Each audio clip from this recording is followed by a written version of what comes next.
gudoomiyaha ismaamulka Wajeer Maxamed Cabdi Maxamuud ayaa ugu baaqay qaybaha kala duwan ee siyaasiyiinta iyo shacabka ismaamulkaasi inay ka wada shaqeeyaan nabadgelyada isagoo si gaar ahaaneed ugu baaqay dhammaan siyaasiyiinta xilligan u taagan qabashada xilalka kala duwan ee ka soo jeeda ismaamulka Wajeer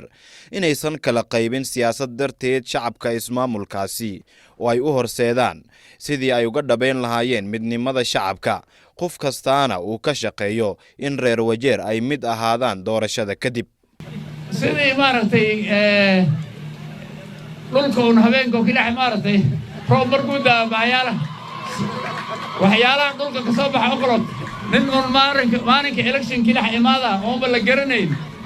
ayaad marka dooranaysid marka taas oqolod ka fiirsadaya shalayto waa shay xaraan Sooma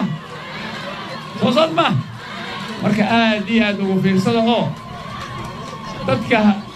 odayaalka sida ay noqoto hayeenka oo guriyooda meeshaan markaad imaadaan aad biyo ka cabaysiin oo loojin aan saaxanaynin dadkaas la rabaa in la doorto moogin dad meeshaan oo briefcase candidate governor kilaxma kulligooda quuda meel walba ama MCA haw ama MP haw marka waxa la rabaa nin wadanka kula degan dib hadda isku dhaca dibkii adiga marka kula qaybsana ayaa la rabaa marka hadhowday ha shalaynina shalay waa shay xaraan salabadeen ha shalaynina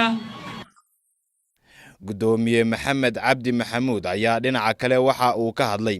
in khayraadka ismaamulka Wajeer uu ku filan yahay guud ahaanba shacabka xoolo dhaqatada ah iyo beeraleyda loona baahan yahay in si wada jir ah looga wada faa'iideysto laakiin uusan soo dhaweynin marnaba in lagu dagaalamo khayraadka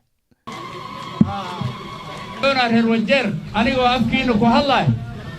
waxaan doonaa meel aad joogtaanba in nabadgelyada la muujiyo in aan ilaalino qaynuunka ama sharciga Kenya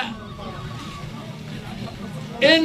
dib badan ayaanu qabnaa annaga haddaan nahay Soomaali ama reer Wajeer aan nahay ama North Eastern dhibaatayaal badan ayaa jira sida abaarta oo kale ayaa jirta biilaanta ayaa jirta dib kale oo badan ayaa nahay marka annaga dib aanu isa keenay haddana aanu ku kordhinin marka aanu isla daaqna dadka baadiyaha jooga la daaqeena